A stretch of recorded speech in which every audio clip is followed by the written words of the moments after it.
Welcome and thank you for tuning into this video about criminal law. And we're going to talk about law kind of in general today, as there's four different types of law you need to know to kind of understand that law comes from many different things in the United States. It's not just one entity creating law.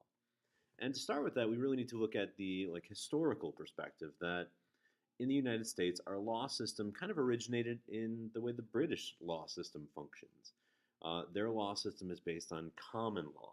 And common law is the idea that you don't necessarily have a set constitution, and that the parliament in the UK makes laws, and then courts kind of interpret them. They use those laws.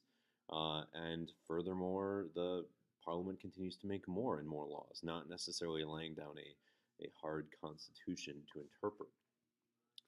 And in the United States, we do use some of this custom. So we do use what's called case law, because we do have courts interpreting the law and kind of adjusting what it means. For example, nowhere in the Constitution does it say anything about privacy, but the Supreme Court has ruled that the right to privacy does exist, that it's implied through multiple different amendments, like the Fourth Amendment and your right to no unreasonable search and seizure, and the First Amendment with your right to have your own, basically, religion or thoughts or speech. So case law is law made by precedent, is what it's called, a court decision establishing a rule. So think like Brown v. Board, probably one of the most famous court cases. Brown v. Board ruled that according to the 14th Amendment, schools should be desegregated, that having segregated schools violated the equal protection of the law. So the court decided that schools must be desegregated, especially in the South where there were a lot of segregated schools. The legislature did not do that. Congress did not do that. It was done via court case. They established a rule, a law. So think of precedent as, establishing these rules, and then over time you have a bunch of rules built up via kind of tradition of the courts, things that they've approved of. And as a judge in like the federal level, you would have to know a lot of these court cases, a lot of this law that isn't necessarily written down in law books. Now, a second type of law is constitutional law. Basically, our founders crafted a U.S. Constitution that is the supreme law of the land. It is the law above all other laws. You can make a law that goes against it, but most likely that law would be struck down by the courts. So the U.S. Constitution is supreme, but it's not the only law document out there. There are state constitutions. Every state has their own constitution. You can see the Wisconsin state constitution featured on the screen. And a lot of times when courts are determining case law, they are looking at the written constitutions to interpret them and to understand their meanings. And this is a great example of a written source of American criminal law, not necessarily something that is made by the courts. Now, statutory law is where you're going to see a lot of the criminal codes.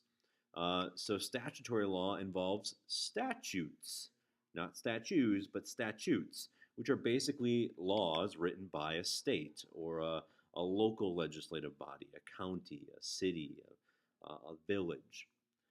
And they can make statutes about pretty much anything that's within their power. Even the federal government does make statutes of their own. They're not, in the Constitution, so they're not as permanent as that. A constitutional law is very, very difficult to change. Think about the U.S. Constitution, it's only been changed 27 times. Statutes get changed all the time.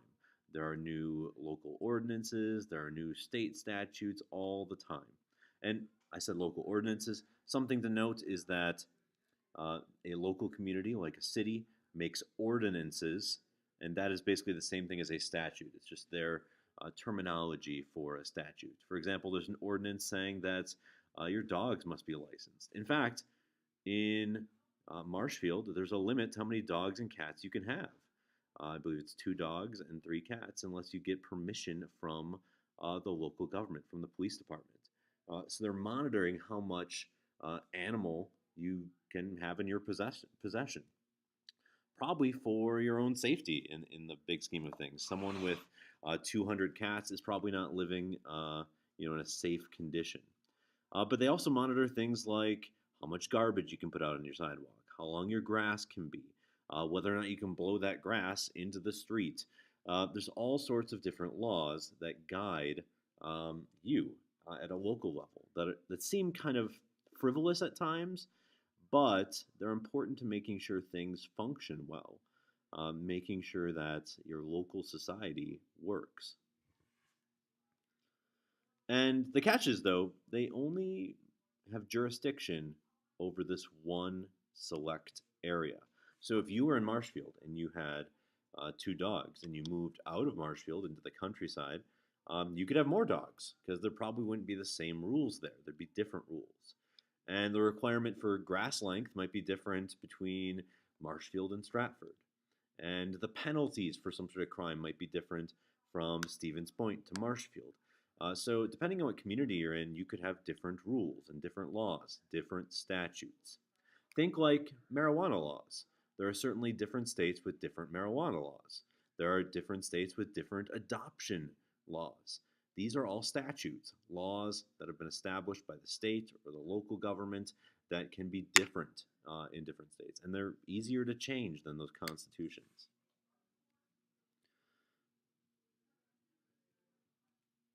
Something to note that could be strange is that you do have a lot of different statute books. You have 50 states, you have the District of Columbia, you have the federal statutes, so it could be a little confusing. But the federal system is above all. So when the federal government said that texting while driving is illegal via statute, that became law everywhere in the United States. One last thing to add is the existence of what's called ballot initiatives. And ballot initiatives are a chance for U.S. citizens in particular states to actually advocate for a law, to push for a law.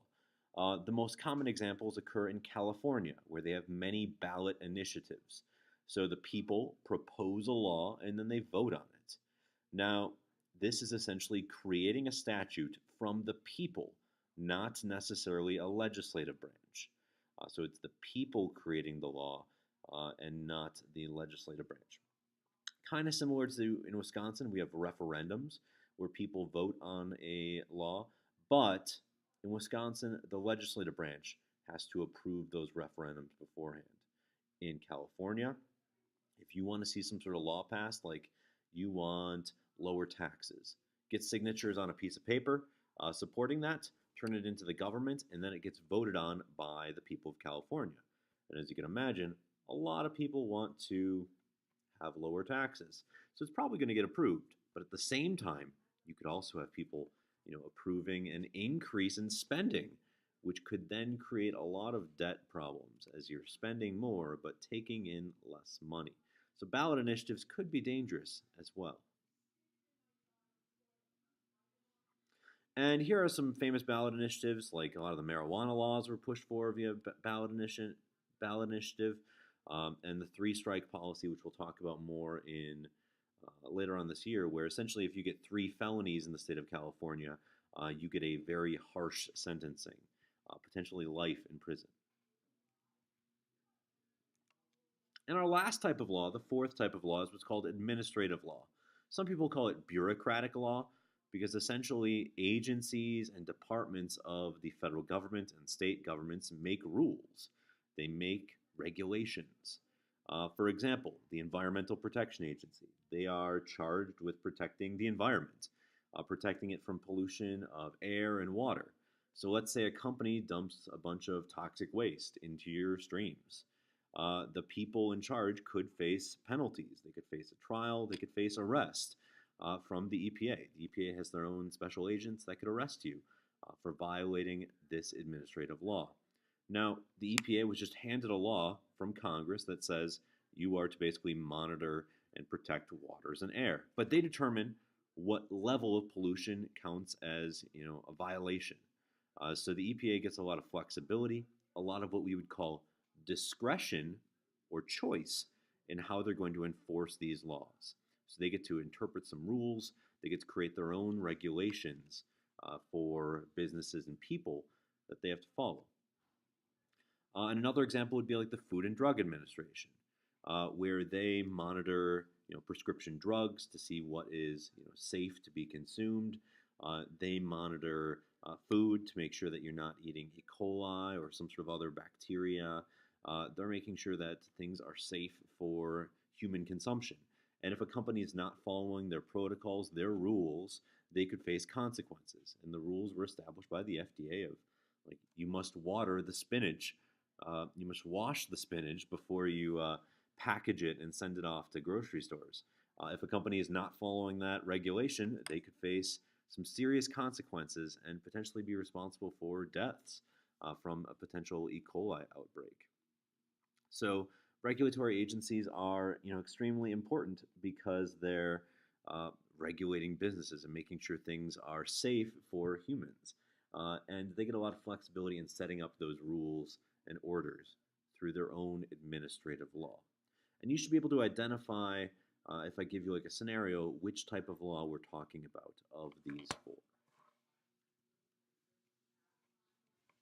Thank you for listening.